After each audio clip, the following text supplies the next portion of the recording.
Notes for the teacher. Chapter first. Development. Development has many aspects. The purpose of this chapter is to enable students to under this idea. They have to understand that people have different perspectives on development and different perspectives on development and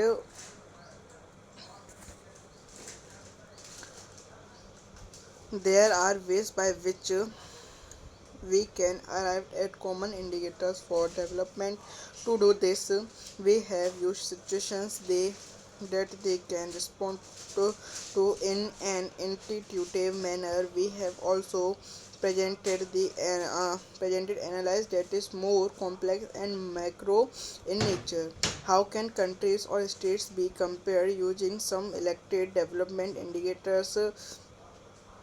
Is another question that students would read about in this chapter. Economics have development can be measured and income is the most common method for measuring development. However, the incoming method, though useful, has several weaknesses. Hence, we need newer ways of looking at development using indicators of quality of life and environmental sustainability. It is necessary for you to accept the student to respond actively in the classroom and on topics such as the above. There would be wide variation in opinion and possibility or debate. Allow students to argue their point of view at the end of each section. There are a few questions and activities. These serve two purposes. First, they recap the ideas discussed in section, and second, they enable better understanding of themes discussed by bringing the learners closer to their real life situation. There are certain terms used in this chapter that would require clarifications.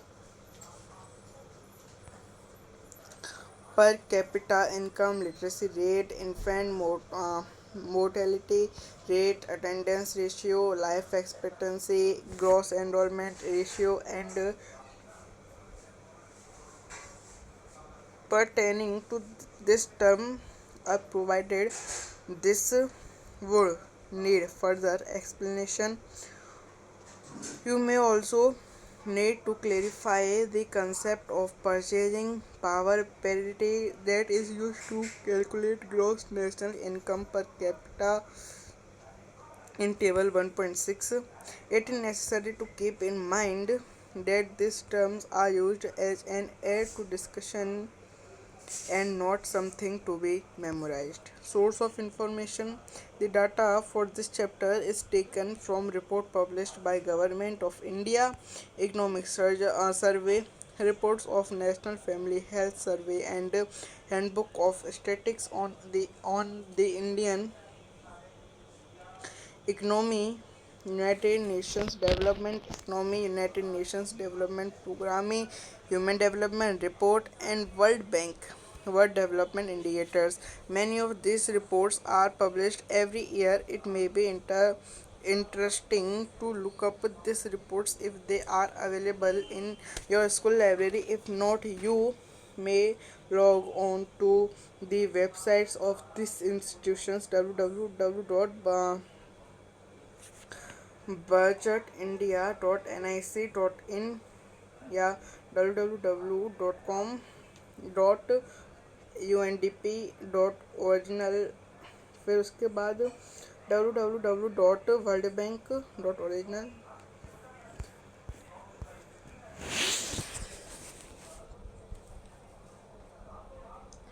शिक्षक के लिए निर्देश। अध्याय 1 विकास। विकास को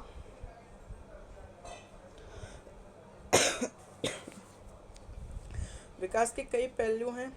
इस अध्याय का उद्देश्य विद्यार्थियों को यही विचार समझाना है।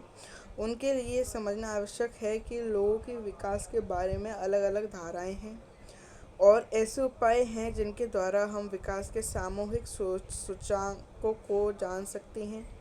इसके लिए हमने ऐसी स्थितियों का प्रयोग किया है जिन पर वे सहज बुद्धि से प्रतिक्रिया दिखा सकते हैं। हमने ऐसे विश्लेषण भी दिए हैं जिनकी प्रकृति ज़्यादा जटिल और बृहत हो। दूसरा प्रश्न ये है कि देशों और राज्यों की तुलना कुछ चयनित विकास सूचकांकों के आधार पर कैसे की जा सकती है। इस अध्याय में विद्यार्थी इसका अध्ययन करेंगे। आर्थिक विकास को मापा जा सकता है और आय इसे मापने की एक विधि है। यद्यपि आय के द्वारा विकास मापने की विधि उपयोगी है, इसके कुछ दोष भी हैं, इसलिए हमें जीवन की गुणवत्ता और पर्यावरण की धारणा जैसे नए सूचकांकों का प्रयोग करना भी आवश्यकता है। आपके लिए यह अपेक्षा करना आवश्यक है कि विद्यार्थी उपयुक्त विषय पर कक्षा में सक्रिय प्रतिक्रिया दिखाए। इस विषय पर विद्यार्थी की राय में काफ़ी अंतर हो सकता है और इस पर विवाद होना भी संभव है। विद्यार्थियों को अपने दृष्टिकोण रखने दीजिए। हर खंड के अंत में कुछ प्रश्न और क्रियाकलाप दिए गए हैं। इनका दोहरा उद्देश्य है। पहला, वह इस भाग में चर्चित विचारों को संक्षेप में बताते हैं और दूसरा, वह विद्यार्थियों को उनकी वास्तविक जीवन परिस्थितियों के निकट लाकर इन विषयों को बेहतर तरीके से समझने के योग्य बनाते हैं। इस अध्याय में कुछ शब्दों का प्रयोग किया गया है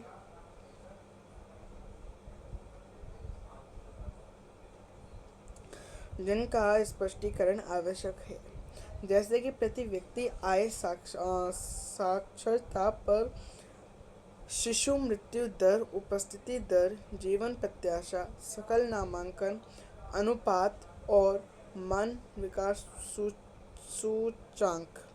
इन शब्दों से संबंधित आंकड़े दिए गए हैं तथा इन्हें पूर्ण रूप से समझने के लिए इनका विस्तार से अध्ययन आवश्यक है।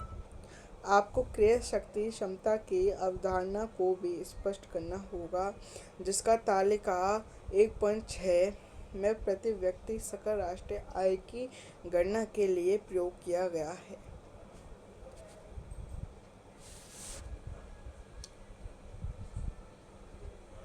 यह आवश्यक है कि इन शब्दों का प्रयोग चर्चा में सहायता के लिए किया जाए, न कि उनको कंठस्थ करने के लिए।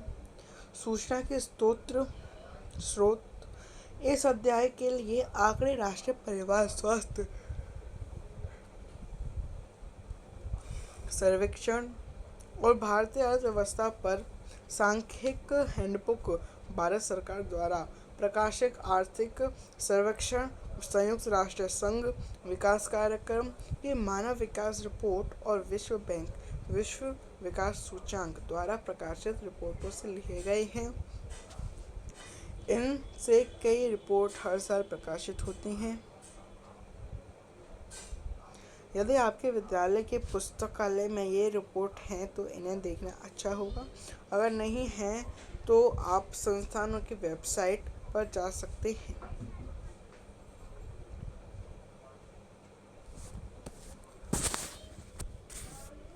Chapter first, development. The idea of development or progress has always been with us.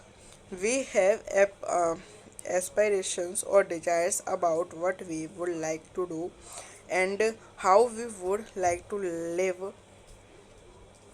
Similarly, we have ideas about what a country should be like. What are the essential things that we require? Can life be better for all? How should people live together? Can there be more equality?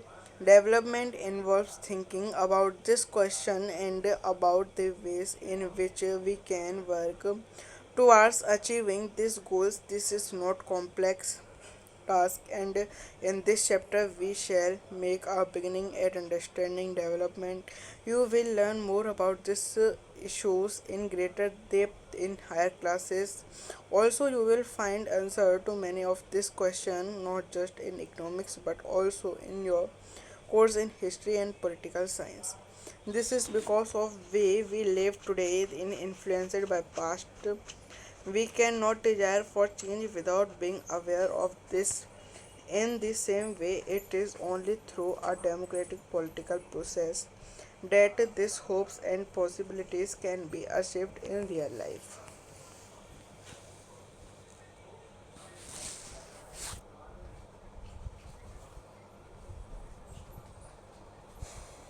विकास अथवा प्रगति की धारणा हमेशा से हमारे साथ है।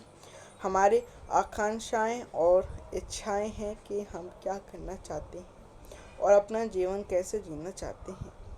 इसी तरह हम विचार रखते हैं कि कोई देश कैसा होना चाहिए, हमें किन अनिवार्य वस्तुओं की आवश्यकता है, क्या सभी का जीवन बेहतर हो सकता है, लोग मिलजुल कर कैसे रह सकते हैं, क्या और अधिक समानता हो सकती है। विकास इन सभी प्रश्नों पर विचार करने और इन लक्ष्यों को प्राप्त करने के उपाय से जुड़ा है। यह काम जटिल है और इस अध्याय में हम विकास को समझने की प्रक्रिया शुरू करेंगे। आप उच्च कक्षाओं में इन मुद्दों को अधिक गहराई से सीखेंगे। इसके अतिरिक्त ऐसे बहुत से प्रश्नों का उत्तर आपको अर्थशास्त्र में नहीं बल्कि इतिहास और राजनीति विज्ञान के पाठ्यक्रम में भी मिलेंगे। ऐसा इसलिए है कि हम आज जो जीवन जी रहे हैं वह अतीत से प्रभावित है। हम इसे जाने के बिना बदलाव की इच्छा नहीं रख सकते। इसी तरह हम केवल एक लोकतांत्रिक राजनीतिक प्रक्रिया के द्वारा ही इन आशाओं और संभावनाओं को वास्तविक जीवन में प्राप्त कर सकते हैं। What development promises different people different goals.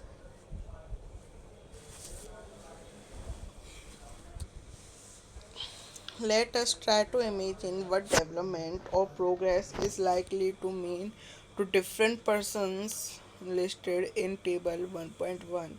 What are their aspirations? You will find that some columns are partially filled. Try to complete the table. You can also add any other category of persons.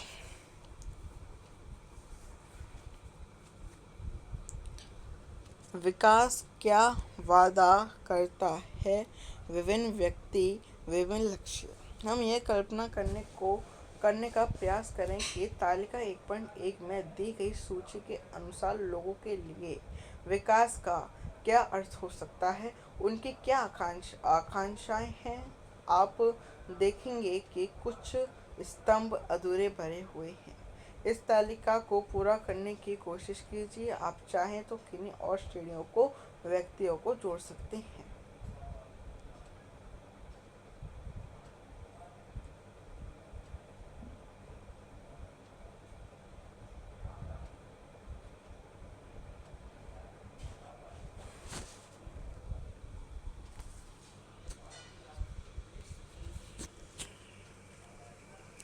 Having filled table 1.1, let us now examine it. Do all of these persons have the some notion of development or progress? Most likely not.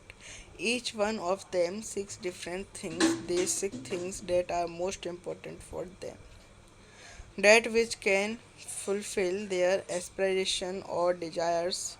In fact, at times, two persons or group of persons may seek things which are conflicting.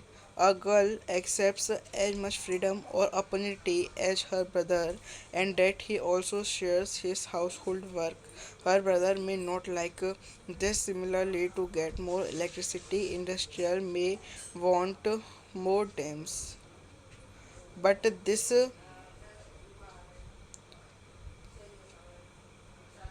submerge the land and disrupt the lives of people who are displaced, such as tribals.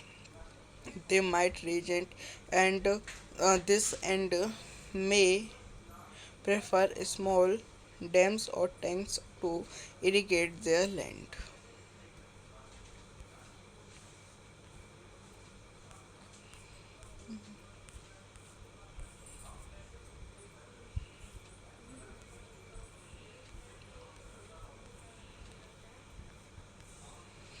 So two things are quite clear. One, different persons can have different developmental goals, and two, what may be development for one may not be development for the others. It may even be destructive for the others.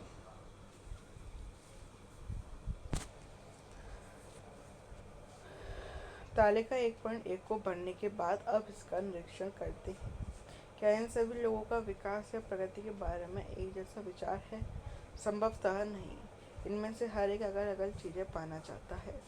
वह ऐसी चीज़ें चाहते हैं जो उनके लिए सर्वाधिक महत्वपूर्ण है, अर्थात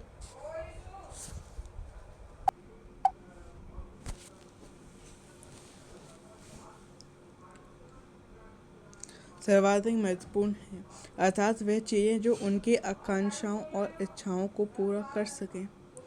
वास्तव में कई बार दो व्यक्ति या दो गुट ऐसी चीज़ें चाह सकते हैं जिनमें परस्पर विरोध हो सकता है। एक लड़की अपने भाई की समकक्ष आज़ादी और अवसर मिलने और भाई भी घर के कामकाज में हाथ बटाएगा की आशा रखती है। हो सकता है कि भाई ये पसंद ना हो। इसी तरह अधिक बिजली पाने के लिए उद्योगपति ज़्यादा बांध चाहते हैं, लेकिन इससे ज़मीन जलमग्न हो सकती है और उन लोगों का जीवन अस्त व्यस्त हो सकता है जो बेघर हो जाएं, जैसे कि आदिवासी। वे इसका विरोध कर सकते हैं और हो सकता है कि वे अपने खेतों की सिंचाई के लिए केवल छोटे चेक बांध या तालाब पसंद करें। इस तरह दो बात साफ हैं। एक अलग अलग लोगों के विकास के लक्ष्य भिन्न हो सकते हैं। दूसरा, एक के लिए जो विकास है वह दूसरे के लिए विकास ना हो, यहाँ तक कि वह दूसरे के लिए विनाशकारी